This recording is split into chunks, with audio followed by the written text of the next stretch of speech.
Hello everybody, this is Dr. Novak again. You're not going to want to miss this video because this video is going to be about one of the hobbyist aquariums, and we're going to show you how he set it up. This is Chris from Bethlehem, Pennsylvania, and he's given me permission to use his photos and everything so you can kind of learn from what he did. He uses a Plenum, an anoxic filter, and we'll get into that, so stay tuned.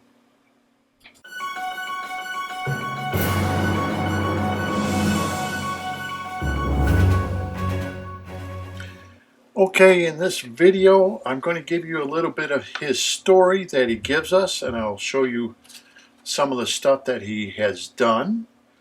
And I think these videos are helpful because they will actually show others what he did, follow along what he did, what I have done.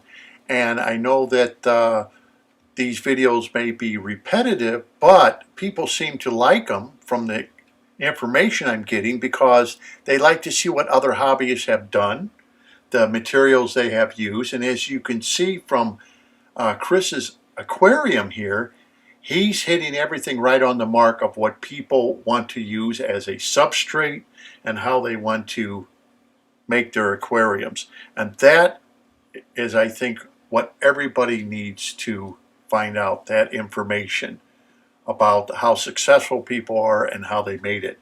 Okay, let's see. His story is I participated in the hobby as a teenager in the 70s. Back then I had a 20-gallon long and I had 3 Oscars. I don't know anything about it. I just really enjoyed watching those fish. I could stare at them for hours. Very true. That's one thing I love to do, is you just kind of stare at the aquarium and enjoy it. And it just brings kind of like an inner peace over you. And in fact, that is absolutely true, because they noticed that when they put aquariums and things like that in hospitals, it helps the patients calm down and find inner peace with themselves, just looking at the aquarium and enjoying it.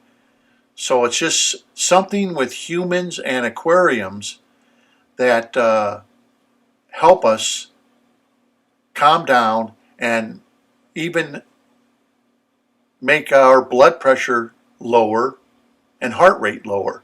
Believe it or not, the studies have shown. Let's see. Okay, getting back to the letter. I have had a consistency nomadic adult life. First as a soldier in the U.S. Army. Well, thank you, Chris, for your service. I also spent time in the military, and later as a result of a very diverse career in both a vocation and location. As an adult, I have always been a news, current event, political junkie, but a couple of months into COVID-19 last year, and I couldn't take it anymore. Chris, everybody's with you on that one. Now we seem to be getting back into this second phase of the COVID, and believe me, for those of you who don't think we're going to be shut down again, I would think again. Okay, it has become intolerable and disgraceful that I can't watch any of it without my blood pressure rising. For a guy with a previous heart attack, I knew I had to stop, and I did. Not only all the news, but all the social media as well, except YouTube. On YouTube, you can filter out the noise and watch what is interesting to you without all the other garbage. I have to agree with Chris on this. I've been doing the same thing. In fact, when we have the TV on, we don't even have the sound on. All I have is the reports for stock market. Other than that, no sound. I mean, it's gotten that bad. I go to YouTube and basically pick and choose, cherry pick what I want to watch or don't watch. Because, yeah, it's gotten so bad that heard a lot of people doing this. There is so much informative content available to learn from. It is a marvelous invention. I have to agree with them. Once I decided to quit, I needed to find a hobby that I could quietly enjoy. I considered several. Scale railroads, ham radio were two I considered seriously. I ruled ham radio out as I talk all day on my job. Then one day, it dawned on me that I was finally stable enough that I could keep fish again. It was done deal as soon as I remembered. Let's see, I found a 90-gallon tank on Craigslist for $150.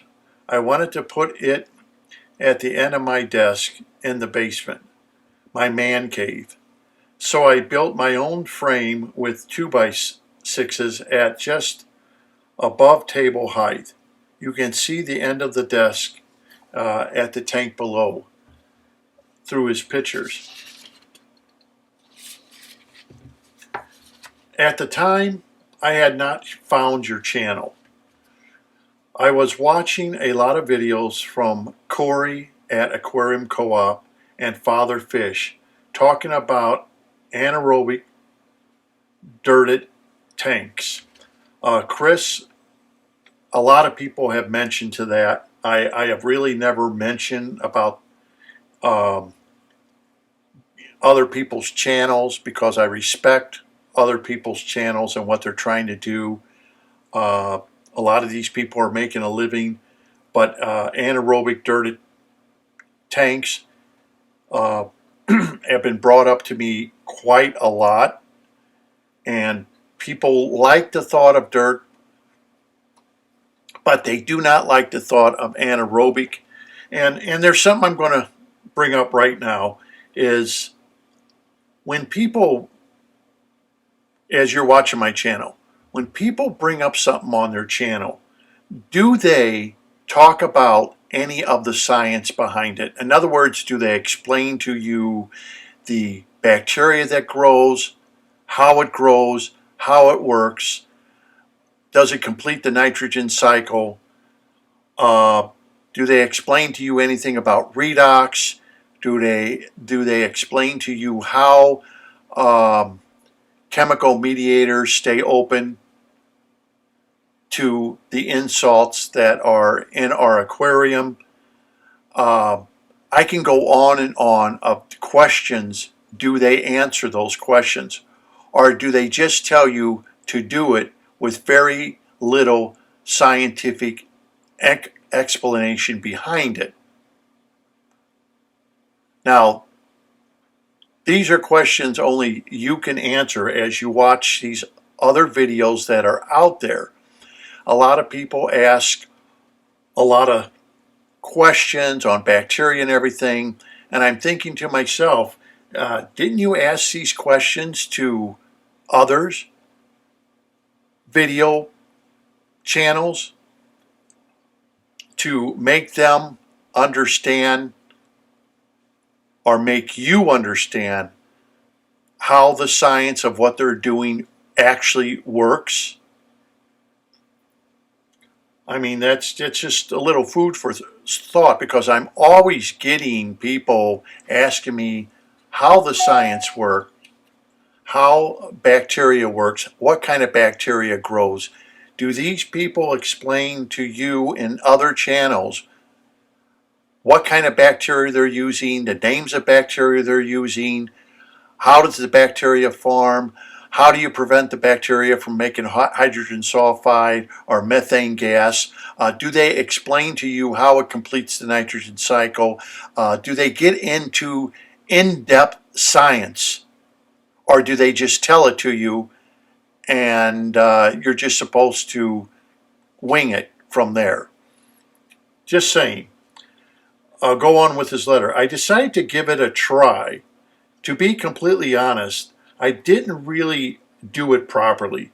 I didn't give the soil enough sand cover, and it worked its way into the water and makes a mess. so I can't completely diss it fairly from my experimentations. But I can say that it was to be done very specifically to do it right. And I am not happy with the plant growth either. Chris, you're not the first one to have said that, where they were a little less,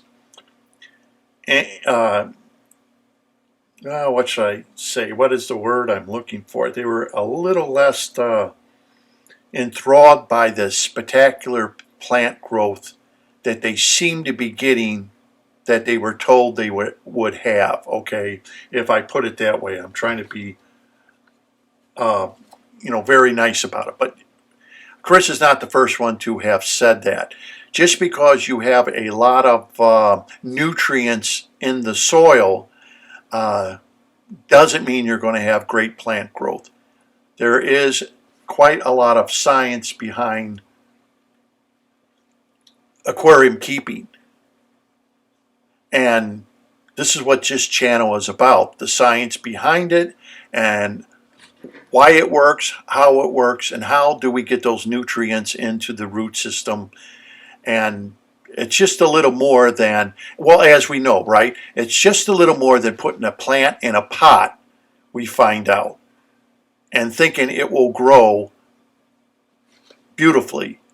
And that's why we have the term, oh, that person has a green thumb, because every time I plant something, it dies. Yet you seem to have followed the directions to a T, but, your plant dies and they seem to have a green thumb. Well, on this channel, I'm trying to explain to you, it's not that you have to have a green thumb, it's you have to understand the science behind what you're doing, and then hopefully a light will come on in your head and say, oh, now I understand how it works and why it works. You don't need luck on your side. You just need to understand the science behind it. And so I'll go on. Once I had my 90-gallon setup as a community tank, I decided I wanted to keep and possibly breed discus. About that time, the YouTube algorithm pulled up one of your videos and I watched. I was intrigued. While searching for another tank on Craigslist, I watched many of your videos. I subscribed to your channel. Well, thank you, Chris, for subscribing, and anyone who has subscribed to my channel. In fact, I noticed that my channel is getting a lot of subscribers. Sometimes, well, for me, about 200 a month. And for me, that's a lot of people subscribing to my channel. And I want to thank each and every one of you for doing so. It means that people are watching and they're getting more educated and enthused about making a plenum or understanding anoxic filters, is what I should say. Okay, I was very intrigued by the science and the engineering. I really like the idea of building my own stuff. So much more fun than buying it. I have to agree with them. I love building stuff. I think that's, for me, that's the biggest and most, it's like the funnest part of doing an aquarium. It's the excitement you kind of get. You get all the parts together and you can't wait to start modifying them, and because you can only do it once. And then after that, it's like over. So to me, that's the fun part, getting everything together and getting the right stuff together and putting the tank with the substrate in it. That to me is a lot of fun. Maybe some people will look at it as a lot of work, but that's part of the excitement and fun of being in the hobby. I found a great deal on a 120-gallon tank, 60 by 18 by 28 with stand, glass lid, 2 Marineland hang on the back filters, a bunch of new filter media, and a plant light still in the box. Wow, that's a good deal. So I bought it and I started to plan. I actually had to wire in a 120 volt outlet as I had no power at the location in my basement. More fun. I also decided that this time I would be using a plenum, using the same materials you used in your video. Today I have been constructing it. As the photos will show, he used the exact same materials and did it the exact same way I explained it, which is good. I'm glad that video, and this video, of course, will help people say, hey, I can buy this stuff on Amazon. It's right there. It's not really all that expensive. Okay, he goes on to say, you'll notice what I have got done and all the glue together with the hot glue gun. Since it's a 5-foot tank, I picked up 2 of the Lee's round under gravel filters. Those are the one filters that are made, I think, maybe for a fishbowl, okay? And they're only 3/8 diameter. They're great. They're not that expensive. They're like $6, and you can cut them up. One for each end. I also ordered bio rings to use in the plenum space, similar to the rocks you got from Eheim. Yeah, the bio rings are very similar to the Eheim little round pebbles that Eheim sells. They're very similar, which I thought was a great idea given to me. Once again, I did not decide it by a hobbyist in New York. And when he asked me about it, I said, boy, that's a great idea. Because you're still having that void, you're now going to put something down there that will grow bacteria externally and internally. Great idea. And you're dealing with anoxic conditions because you have a high redox with very low oxygen levels. Great idea. Let's see. He goes on, I intended to use kitty litter, but instead of laterite, I'm going to mix Carbo C Eco Complete and Active Flora planted aquarium substrate, as these two both have iron in them. Good move, Chris. My top layer will be Delaware River Rock Gravel. I don't know what that is. Maybe someone could tell me what it is. And I also have 200 pounds of large Delaware River rock I picked up from a local landscape company for $15. Let's see, my goal is to get this tank up and running and cycled. Then I plan to move my community tank first over and tear down the 90-gallon Wallstat dirt tank. Now, the Wallstat dirt tank, I get a lot of comments about that. People ask me about, have I ever heard of the Wallstat dirt tank? And yes, once again, the Wallstat method, what they seem to have forgotten with that method is moving fluids through the substrate, okay, and the intersection of topography has been cut off when you put the dirt directly on the bottom of the aquarium. Okay, that is the biggest fault of these aquariums. They all seem to have forgot that in natural systems, a plenum and having the water move out of the plenum very slowly now introduces a intersection of topography like a natural system that keeps it moving. So then fluids and chemical and biomediators stay open constantly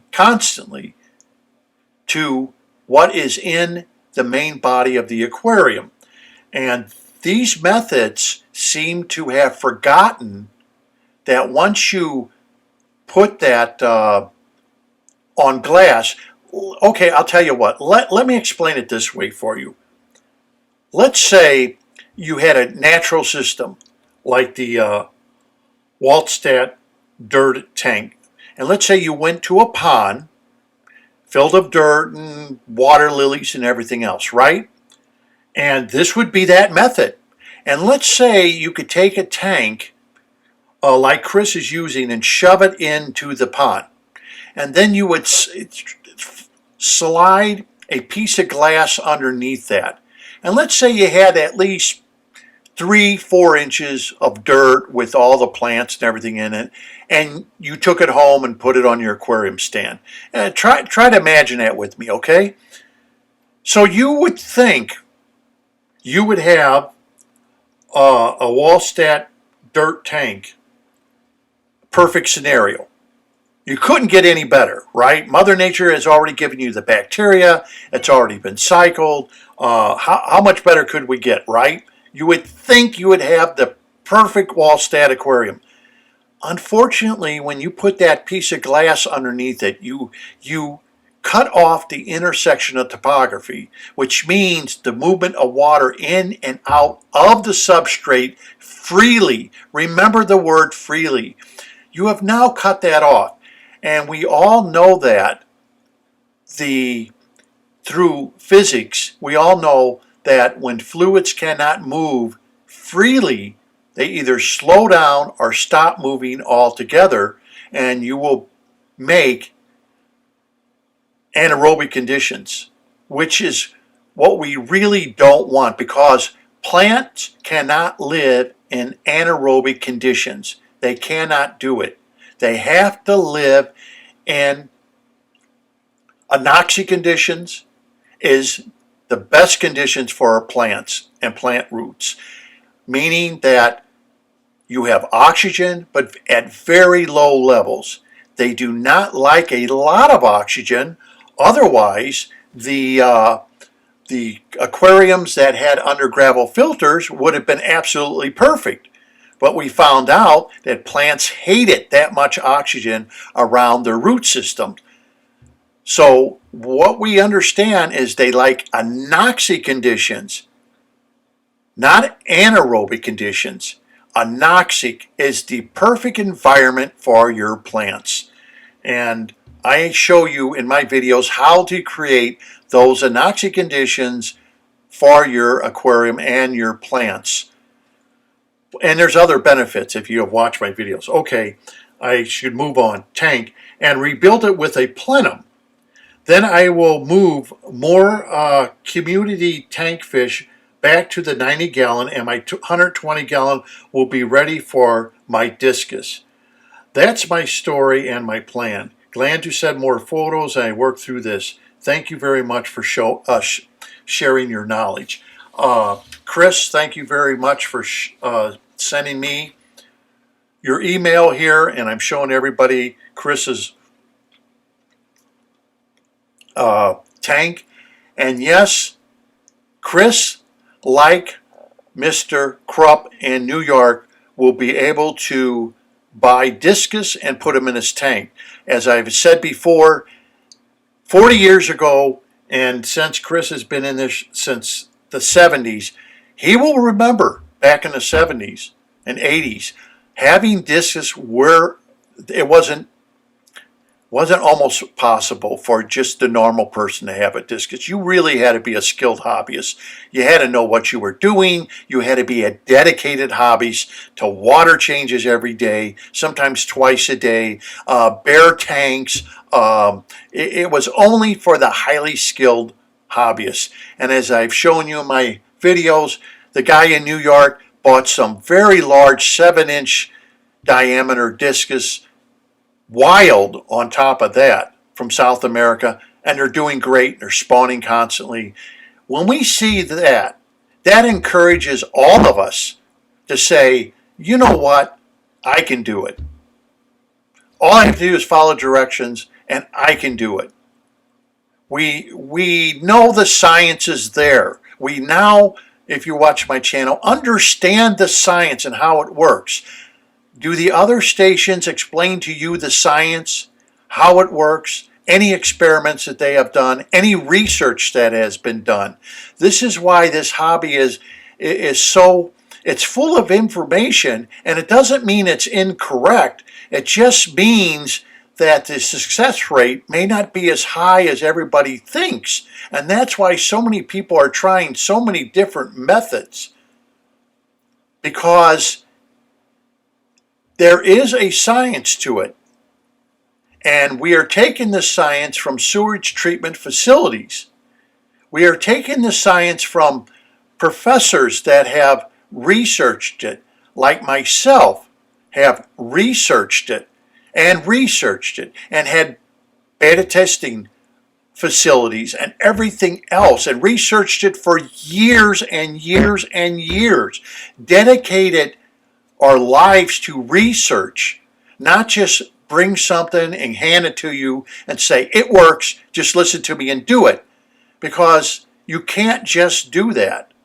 And then we had people from all over the world, like Dr. Franco. He started researching it. It was researched over and over and over again about anoxic filters and how they work. And you will get more information from other people who, I was just given a picture by a person, calls himself Guppy Stories. He just sent me a very impressive picture of biocenosis clarification baskets with plants in it. Believe me, it's going to knock your socks off. It's going to knock your, it's like, whoa, holy cow. The Harnworth he has in there is absolutely gorgeous. I mean, it will knock your socks off. It will. It's something that unbelievable. And I will be getting into Guppy Stories later, so you can educate yourself of what he is doing, all right, with BCBs and anoxic filters. And I'm going to tell you, you're going to have your socks knocked off. He sent me a picture that was unbelievable. But like Chris here, I want to thank him for sending this. This really helps people, even with a very large aquarium. I can't wait till he gets his discus in there. I'm sure he can't wait until he can get his discus in there. Patience is the #1 virtue in this hobby. Be very, very patient, and you will be rewarded in the end. Okay? Like I said, I'm not putting anybody's down or anybody else's systems down, but next time you listen to them, see if they come up with science and explain to you about redox and bacteria, and explain to you what kind of bacteria they're using and the names of bacteria you're using, and do they bring any of that up to inform you, or do they just tell you, do it my way, it works? Well, I'm thinking this is the 21st century, and people, I don't think they're satisfied anymore with do it my way. They want to know more of the science behind of what they are doing, because today's hobbyists are intelligent individuals who want to know more and get involved in the hobby. And like I said, if universities now want to know about the anoxic filtration system, if universities want to know about it, then that has to tell you something, that the science is there, and they want their students to understand the biological processes that are going on within an anoxic filtration system versus other filtration system. Okay? So anyhow, I hope you enjoyed the video. Sorry it ran so long, but I want to once again thank you, Chris from Pennsylvania. I will be getting into other videos of other people that are sending me stuff, so you can learn from what they are doing. And I think I noticed that on my channel, a lot of people are saying, yeah, we want to see what other people are doing. We want to see how they're setting up their tanks. We want to see just exactly what they did. Did they follow your directions? And here, this guy named Chris, he followed my directions to a T. He went out there and, okay, this is what I'm going to do. And I'm glad to hear it, because with this coronavirus stuff, everybody's going crazy. And I think the aquarium hobby is just bringing us closer together as hobbyists, where we can unite. And of course, if Father Fish is absolutely right, and 95% of the people are failures, or 90% of the people out there are failures, gee, we got to turn this around. We really, really have to turn this whole hobby around. That is not a good number. We need to get those numbers down. We need to get people to understand the science behind setting up aquariums. And we need to get back to the science and not just tell someone to do something and they're not explaining the science behind it. That I don't think is good enough anymore. So until next time, this is Dr. Novak. Enjoy your fish tank, and I hope you enjoyed the video.